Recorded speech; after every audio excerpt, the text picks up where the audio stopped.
Afternoon peeps, happy Friday. Welcome to another episode of Adams Eats. How are we doing? Welcome to my lounge as well. Filming in here today. And yeah, I think you saw my sofa from the Eastern European treats video, but this is the rest of my lounge. As you can see, it's quite enormous. Don't know why. It's quite disproportionate to my kitchen, which is pokey, as you well know. But yeah, it's my lounge. You know, might do a flat tour at some point. Don't know why. It's not really interesting, is it? But anyway. Right, so today's video, what we're going to do. Okay, well, university's going to start soon. Students are all going to go back. So I just wanted to touch on a few tips and tricks. Just so you guys can just save a bit of money. One of the things we all know about students is they're a bit tight for cash, which also means they're a bit tight on food as well. So I just thought I wanted to go through some tips just to help you guys out, make life a little bit easier for you. Just forgive me if I kind of look at you at the camera and then look down at my screen, because I've got notes and pointers on my computer screen just to help me along with that. So yeah, we'll do that and we'll crack on. So the first one I just want to go through is don't rely just on supermarkets. Supermarkets are great, they have their place, of course. Things where supermarkets fall down, I've found, is particularly fruit and veg. If you visit your local marketplaces, you can get way much more for your money. Trust me. You know, I'll go down to the supermarket and I'll get, say, a 500 gram or kilo bag of carrots for, say, 60p, when actually I can go down to the market and get about 4 kilograms for £1. You know, it might seem a lot, but actually, if you peel them, chop them down, parboil them for about 30 seconds, cool them down, put them in the freezer, portion them up, you know, you can do that as well. But visit your local markets. Honestly, you get yourself so many bargains. Likewise, the butchers as well, because, you know, if you're going into a supermarket, generally you're probably buying more than you actually need. Particularly if you're a student on your own, you've only got yourself to worry about. You know, you might buy 12 sausages from the supermarket, it might seem like a good price, you might freeze the rest, but if you leave them in the fridge you might forget about them, they go off, you throw them away, it's a waste. Whereas if you go visit your butcher, if you want just 4 sausages, you just have 4 and that's all you're going to pay for. You want 4 rashers of bacon, that's what you'll have. 1 chicken breast, you know, you are in control of how much you want to buy. So you can save yourself a bit of money that way. Right, next thing is number 2, learn how to butcher a chicken. Okay, I've got a video on this, I did it a few weeks ago, so I'll put the link in the description there. It will teach you how to do it. It's not as scary or as hard as you may think. In fact, it's relatively easy. And once you've done it a few times, you can butcher your own chicken in about 3 minutes. So yeah, go and have a look at the video, learn how to do it. The reason being, and why it can save you some money, is I did a bit of research on, you know, whole chickens and then obviously what the portions cost and what the difference is. Now, supermarkets get you because you can go to the supermarket, see a pack of, say, 6 chicken thighs for like £2–3. Think, oh, that's great, that's a bargain, I'm getting 6 thighs and, you know, they're convenient because I can just throw them in the oven. Correct, it's convenient, but it's not always cheaper. In fact, invariably it's more expensive. Sort of canvassing some of the websites and some of the other supermarkets, I discovered that the difference between buying whole chicken and buying portions is up to £1 per kilogram more expensive to buy the portions. Ridiculous. So you're paying way over the odds for it. The reason obviously they're higher in price is because, you know, there's more processing involved. You know, they've got to get a butcher to chop it up and all that kind of stuff. I get it, but if you can do it yourself, you might as well. Okay, so yeah, learn how to butcher chicken. You can save yourself some money that way. The next thing, invest in a few spices. Right, now I know it sounds a bit pretentious, and why would I get some spices?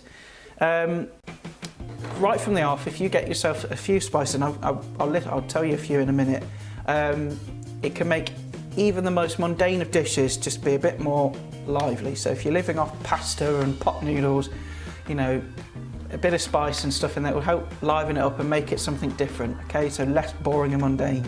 Go out there, invest in some spices straight from the off, and you know, you'll discover that, oh, actually a pinch of that in there, pinch of that in there, oh, it's something different, I've made something new. Just to start you off, you know, just sort of a few here, some of the selection that I think will be good to start you off. Smoked paprika. It's a really nice deep smoky spice. Goes absolutely great with chicken and pork. Added to sort of roast vegetables, things like that. Absolutely brilliant. Dried chili flakes, another one. You know, liven up so many different salads, pastas, rice, anything like that. You could just pinch a few of those in there and it just give it a bit of zing. Be careful with them though, because they can be really, really hot. So use them sparingly. Whole nutmeg, like I've just said, it's a really, really, really good spice. Goes in sweet and savoury. If you're making a pasta bake, grate some of that into your cheese sauce. It'll just give it an extra bit of flavour, a bit more depth. Really, really good. Bay leaves, and there's another one. That's a great dried sort of leaf that you're adding to sort of stews and casseroles. Just gives it depth and body and gives it a nice earthy flavour as well. Just adds more of a rounded flavour. Tandoori masala powder. Now I've also got a recipe for this as well, for masala tandoori chicken. And the reason why it's so versatile and a good thing to buy is add that a couple of tablespoons of the spice powder to some yogurt, mix it up, put some chicken in it, leave it overnight. The next day under the grill, you've got your own tandoori chicken. It's as simple as that. So you're saving money, you're not going out to the takeaways and getting it there. You can make your own. Cinnamon, that's another one, very versatile in sweet and savoury dishes. Sprinkle a bit over some plain vanilla ice cream. It will transform into, again, something new and less boring. Again, go down to your local market because you'll find there might be a spice stall there. You can buy bigger packs for a lot less of a price than you would in a supermarket. So shop around, buy a bundle of them, and yeah, those are just a selection there just to set you off. There's all sorts of different things you can buy. Fennel seeds is another one. That also goes great with pork, and nice just crushed and sprinkled into salads as well. Just helps liven things up a bit. Ignore use-by dates. Use your eyes and your nose instead. One of the biggest things that really, really gets my goat is people just throwing stuff away just because there's a date on a packaging tells them to. Britain is one of the worst countries in Europe in terms of food waste. I think it's something like, we throw away about 13, 14 pounds worth of food a week as an average, and that is a lot of waste. And it's mostly because of supermarkets being overcautious with their date marking. So yeah, if it smells funky, throw it away. If it doesn't smell funky, cook it, all right? You know, use your eyes and your nose instead rather than just relying on the dates on the packaging. I once bought a bag of apples, all right, from a shop, it was from a supermarket. I've got a hair in my mouth. I think about 20p for about 10 apples, something like that. I thought, wow, I'll snap those up. And they said, oh, use by date was to that day I bought them. And I put them in the fridge and they were fine. Even 2 weeks later, they were absolutely fine, still crisp, crunchy, fresh, delicious. So yeah, I got a bargain. So remember that. Which leads me on to the next one, actually, is find those yellow stickers. Supermarkets will reduce stuff at certain points in the day. Normally around sort of 3, 4 o'clock-ish in the afternoon, there'll be all sorts of things. They reduce sandwiches, vegetables, meat, all kinds of stuff. And they'll, depending on what supermarket it is, you know, some are a bit more stingy than others. They'll knock like a few pence off.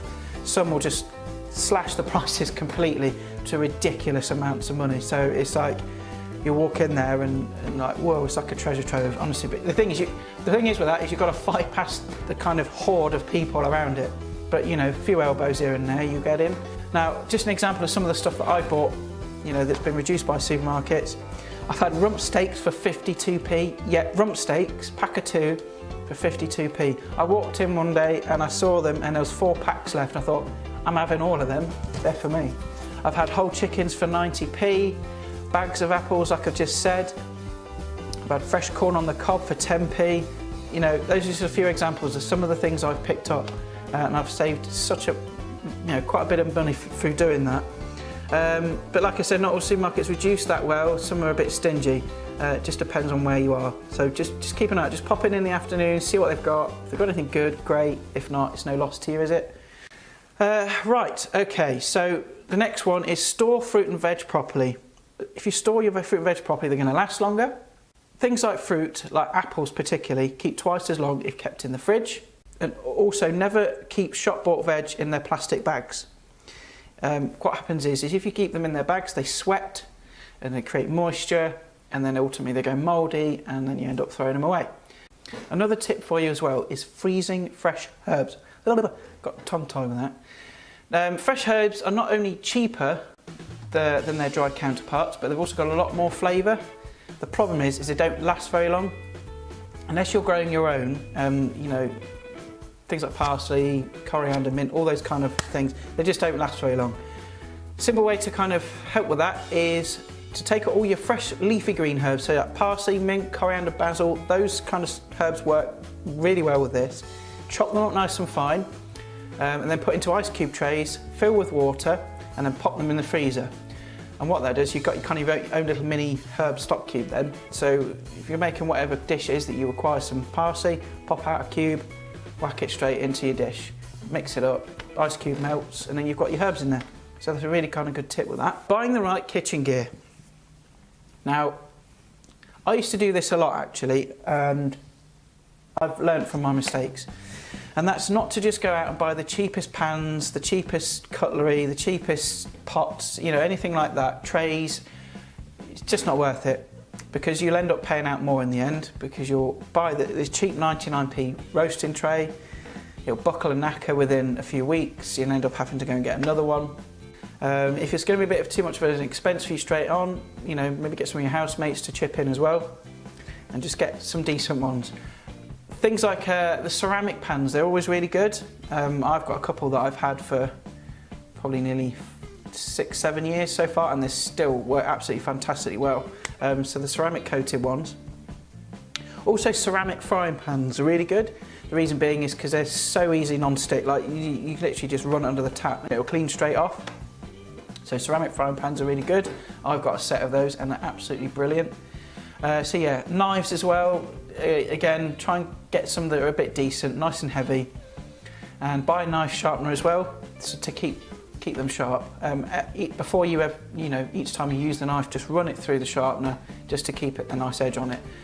So yeah, don't buy the cheapest stuff, because it really, honestly, you're just wasting your time, because you just end up having to buy more and more stuff and you waste more money. Okay, another tip for you, it might sound obvious, but freezing stuff. The freezer isn't just kind of a graveyard for chicken nuggets, stray peas and pizzas. It's actually a really useful tool for freezing other things that you wouldn't necessarily think would work. On the first one on the list, cheese. Grated cheese in a bag with a teaspoon of corn flour, which helps stop it clumping together. Can absolutely freeze that, no problem at all. Milk can go in the freezer as is, no problem at all, just stick it in. Cooked pasta, again, put that in a bag, squeeze all the air out, place into the freezer, and then when you want to use it, you just put it into boiling water for 30 seconds to refresh it. You've got tea with some pasta sauce. Mashed potato, again, just portion it out, place in the freezer on a tray till solid, place in bags, place back in the freezer, use when you want. Soup, an obvious one, place into plastic containers, stick that in the freezer. Bread's also easily freezable, buy it in bulk when it's reduced, stick it in a freezer, absolutely fine, no problem at all. Eggs can be frozen, believe it or not. Simple thing is you just crack the eggs into a bag, squeeze the air out, tie it up, put that in the freezer, thaw them out in the fridge and then use as normal. Cooked rice, again, just lay that out onto a baking sheet, you know, nice and sort of a thin layer, freeze that, and then portion, once it's frozen, portion into bags, reheat in a microwave or pan. So absolutely fantastic. Might be also advisable that between you and your house, get onto Gumtree and see if anyone's got, or giving away even, or they've got one cheap, a chest freezer. So you can store your stuff in there, nice big chest freezer. Really worth the money actually, I wish I had one. Yeah, so freezing stuff, there's just some tips there with some things that you probably wouldn't have thought to, you know, freeze. Next thing on is taking advantage of online offers and vouchers. Have a look around, all right? Tesco Club Card, get yourself a Nectar card. Look on Sainsbury's, because Sainsbury's quite often on their online shopping thing will have £20 off your first shop, 25% off your first shop. Ocado will do deals, so you can actually save a pretty penny. And, you know, between you and your housemates, if you all have different accounts, you all take turns to do the shopping, you're going to save yourself even more money because you can use different vouchers. So next one, actually quite important, may seem daft and obvious, but that's teaching yourself how to cook. If you can't cook a decent meal, that's when the temptation is to just go out and buy a kebab takeaway and something like that, and it's going to cost you an absolute fortune. I work full time and I couldn't afford to have takeaways all the time. So teaching yourself how to make a few basic simple meals, you know, hopefully alleviate some of that temptation. But, you know, I'm not talking about, you don't need to be Gordon Ramsay, right? This is basic stuff, you know, so teach yourself how to make a simple bolognese, how to roast a chicken. I've also got a link for that in the description as well. Lasagnas, simple salads, simple stews, that kind of thing. Basic, good, wholesome food. Teach yourself how to make it. Go to the charity shops, pick yourself up some cheap cookery books, have a look at some of the recipes in there and just give them a go. Okay, this next one's quite interesting, and that's buying cheap cuts of meat. All right, you might think, oh, you know, you might hankering after a roast dinner, and the only way you're going to get one is when you go back home.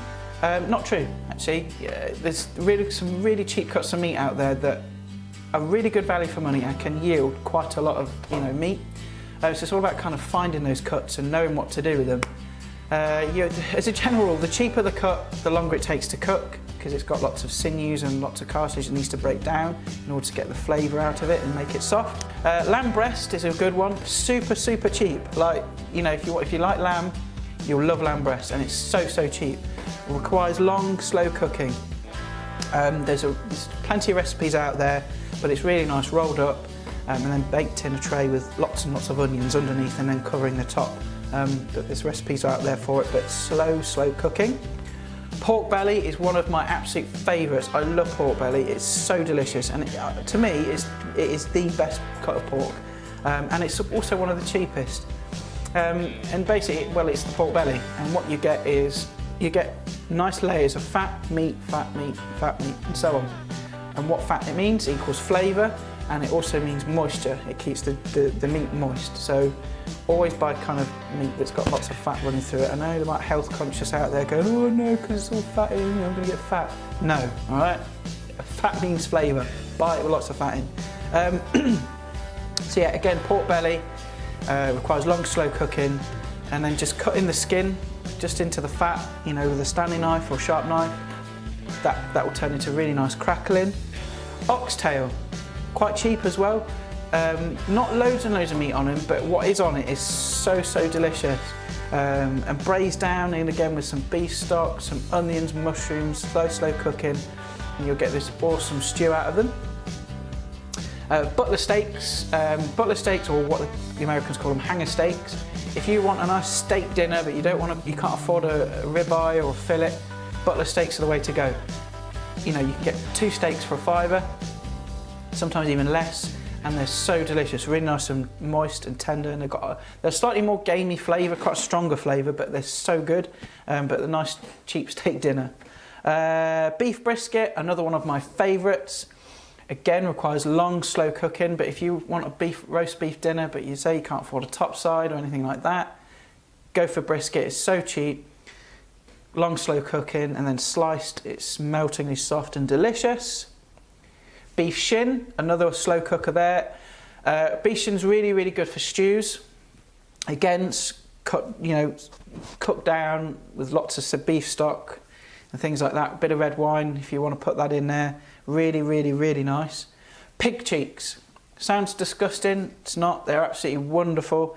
Pig cheeks, you know, with a bit of cider, some apples, a bit of chicken stock, and a bit of flour, all kind of tossed together, cooked down, makes an absolutely fantastic winter stew.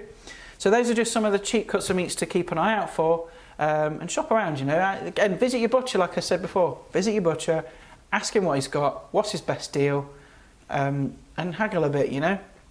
Okay, next tip is stocking up on pulses, grains and beans. Not only are they really good for you, but they're great and fantastic for bulking out other things, so soups and stews. If you've not got a lot of meat, you know, and you want to bulk it out, you know, things like haricot beans, pinto beans, pearl barley, lentils, those sorts of things will bulk out an ordinarily kind of meagre dish, so they're really good for that. This next tip actually is something I do quite a lot of, and that's sort of keeping things that you might ordinarily throw away. I'm a bit of a kind of thrifty person with things like this because I just don't like to see things go to waste. So I keep things that perhaps other people might just chuck that away. Stale bread. one of them. Whiz that up in a food processor, put it into a tub, stick that in the freezer. You've got breadcrumbs, and you can use them straight from the freezer as well. You don't have to thaw them out. And they're great for like coating bits of chicken, fish. You put some breadcrumbs in. If you're making your own homemade burgers, chuck them in there, because breadcrumbs add a bit of moisture. Well, they retain moisture into the burgers, keeping them juicy. So really good. Carrot peelings, that's another one. But how many times have you thrown carrot peelers away?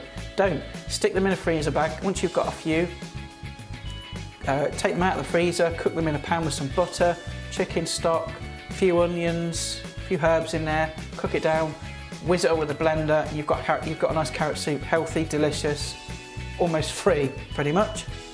Pea pods. I always keep pea pods in the summer. If you've gone down to the market and you think, oh, I fancy some nice fresh peas, keep the pods, put them in the freezer as well. Same thing, you know, whiz them up, pass them through a sieve, cook down with stock, all that kind of stuff. You make a nice fresh pea soup. Wrinkly old peppers. Like you buy a pack of peppers or whatever, you'll stick them in the fridge, forget they're there, and they go a bit wrinkly. Not quite their best, not as crunchy, you know, so not kind of good for a salad or anything like that. And what I do with them then is I'll put them straight on a gas hob until they go nice and black on the outside, until it looks burnt. And then what I'll do is I'll peel off most of the black charredness, and they should be nice and soft. I'll cut them up, chop them up. I'll put them in a jar with some olive oil. You know, I've got some roasted peppers. That's something I probably would have already ordinarily thrown away. Last one is growing your own food. Now, it depends on how much time you have and how much you can be bothered to do this. Really, you know, you've got to want to do it. But even if you have such a small pokey little room, with perhaps even just a window ledge, you can still grow a few bits and pieces. I don't have a full garden. I've got a roof garden, so I don't even have grass. You know, my garden is the roof of a shop basically, and I've grown tomatoes, leeks, lettuce. I've got herbs out there at the minute. I've got rosemary, marjoram. I've got fresh bay leaf bush out there, and you know, for a pack of seeds, I mean, I think in Wilkinson's actually you can get packs of seeds like 3 for 2 on an offer at the minute. Well, they were anyway. So, you know, shop around, get some seeds, something you fancy, read what it tells you to do on the packet and how long, when it's going to grow, how long it's going to take, and then you've got yourself some free food pretty much. So yeah, buy yourself some planters. You know, even the pound shops now do planters and compost. Get some of that. You know, just see what you can grow. If it doesn't work out, there's no major loss at the end of the day. Okay, so that's the post done today, guys. I hope you liked some of my tips. If you've got some of your own, leave a comment in the box below. If you've got some tips you want to share with me, absolutely brilliant. I'd love to hear from you. So yeah, that's kind of what I think really. Just some things for you guys to kind of think about and hopefully save yourself a few quid. Even if you use 1 or 2 tips, I've done my job, you know, just to kind of help you out. So thanks very much for watching. Please like, share and subscribe. Follow me on the social links below in my description, and I'll see you guys next time. Thanks very much for watching. Bye.